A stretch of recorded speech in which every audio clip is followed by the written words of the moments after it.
আসসালামু আলাইকুম। আজকে আমরা এই দুটি সেলাই মেশিন যার সদকায়ে জারিয়ার অর্থে দুজন নারীকে তাদের জীবিকার স্থায়ী সমাধান করে দিতে উপহার স্বরূপ তুলে দেব।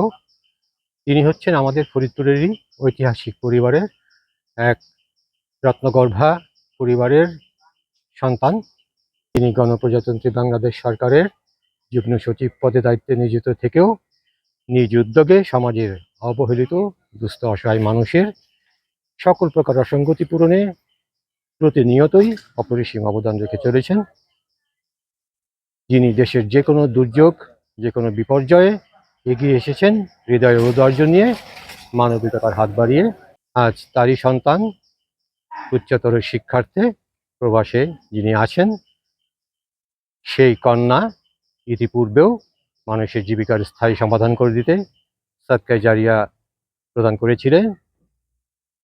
আজ তিনি পুনরায় আবার এ দুটি সেলাই মেশিন প্রদান করে দুটি পরিবারের বেঁচে থাকার অবলম্বন করে দিতে আল্লাহ সন্তুষ্টি অর্জনের উদ্দেশ্যে উপহার স্বরূপ পাঠিয়েছেন।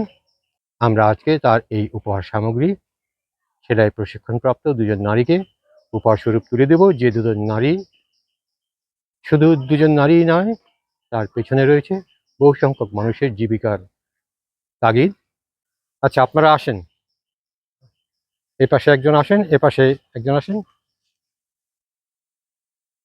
আমরা এই দুজন নারীকে এই দুটি সেলাই মেশিন উপহার স্বরূপ প্রদান করব, যারা সেলাই প্রশিক্ষণ গ্রহণ করেছিলেন। আপনার নামটা একটু আমাদের বলেন। আমরা জানতে পেরেছি আপনি সেলাই প্রশিক্ষণ গ্রহণ করেছিলেন, কিন্তু আপনার একটি মেশিন কেনার সামর্থ্য ছিল না, যা দিয়ে আপনি উপার্জন করে পরিবারের ভরণ পোষণ মেটাতে পারেন। আপনার ব্যাপারেও আমরা জানতে পেরেছি। আমরাও চাই এ দুজন নারী এই দুটি সেলাই মেশিন ব্যবহার করে উপার্জন করে নিজের পায়ে দাঁড়াতে পারে, ঘোচাতে পারে পরিবারের অভাব দারিদ্রতা, নিজেদের সচ্ছল হিসেবে প্রতিষ্ঠিত করতে পারে সমাজে। আমরা এই দুজন নারীর জন্য দোয়া করব, তাদের জন্য আমাদের শুভকামনা থাকবে। এছাড়াও যার মহত্বপূর্ণ অবদানে, যে কন্যার মহত্বপূর্ণ অবদানে, যে মহিষী নারীর কন্যার মহত্বপূর্ণ অবদানে, যে মহিষী জননী আমাদের এই সমাজকে, এই দেশকে সর্বদাই সেবা দিয়ে আসছেন, নিজ উদ্যোগে সমাজের সকল অসঙ্গতি পূরণ করে আসছেন, যার অবদান আমরা বলে শেষ করতে পারবো না। আজকে তার কন্যার এই সদকায়ে জারিয়ার সেলাই মেশিন দুটি আমরা তাদেরকে প্রদান করছি। আপনারাও তার জন্য দোয়া করবেন। মহান আল্লাহ রাব্বুল আলামিন বলেছেন, তার যে নেককার বান্দা দান করলেন বা সদকা আদায় করলেন, আল্লাহ পাক তার এই দান বা সদকার ওসিলায় তার সকল অনাকাঙ্ক্ষিত আগত বালা মুসিবত বিপদ আপদ দূর করে দেন। আমরা তার জন্য দোয়া করব, মহান রাব্বুল আলামিন তার সকল বিপদ আপদ বালা মুসিবত দূর করে দিন। প্রবাসে তাকে শিক্ষায়, প্রজ্ঞায়, মননশীলতায় আলোকিত মানুষ করে গড়ে দিন। রাব্বুল আলামিন তার প্রতি সদয় হন, মহানুভব হন। তিনি যে দুজন নারীর এবং দুটি পরিবারের কষ্ট লাঘব করলেন, আল্লাহ তাআলা তার দুনিয়া এবং আখিরাতের সমুদয় কষ্টসমূহ লাঘব করে দিন। আমরা তার জন্য প্রার্থনা করছি আল্লাহর কাছে, আল্লাহ পাক তাকে সুস্থ রাখুন, সুন্দর রাখুন। তার এবং তার পরিবারের সকলকে আল্লাহ তাআলা সর্বাবস্থায় ভালো রাখুন, কল্যাণময় রাখুন, সকল প্রকার বালা মুসিবত বিপদ আপদ থেকে সর্বদা মুক্ত রাখুন।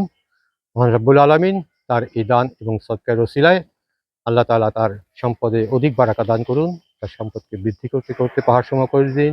রোজ কিয়ামতের দিন, কঠিন বিপদের দিনে আল্লাহ তাআলা তাকে তার আরশের সুশীতল ছায়াতলে আশ্রয় দান করুন। মহান রাব্বুল আলামিন তাকে এই সদকায়ে জারিয়ার সর্বোত্তম প্রতিদান দিন। শ্রদ্ধাভাজন আপুর এই কন্যার জন্য আমাদের সকলের দোয়া রইল। আল্লাহ তাআলা শ্রদ্ধাভাজন আপু এবং তার সন্তানকে তার রহমতের ছায়ায় প্রতিপালন করুন, ভালো রাখুন, কল্যাণময় রাখুন। আল্লাহ তাআলা তাকে মেধা, প্রজ্ঞা, মননশীলতায় আলোকিত গৌরবোজ্জ্বল মানুষ করে গড়ে দিন, আমাদের গর্বিত সন্তান করে প্রতিষ্ঠিত করে দিন। তিনি আমাদের দেশের গর্ব, আমাদের জাতির গর্ব। এই কন্যার প্রতি আমার অশেষ কৃতজ্ঞতা এবং এই দুজন নারীর পরিবারের পক্ষ থেকেও কৃতজ্ঞতা। শ্রদ্ধাভাজন আপুর প্রতিও আমার অশেষ কৃতজ্ঞতা। সকলকে আমার শুভেচ্ছা। আসসালামু আলাইকুম।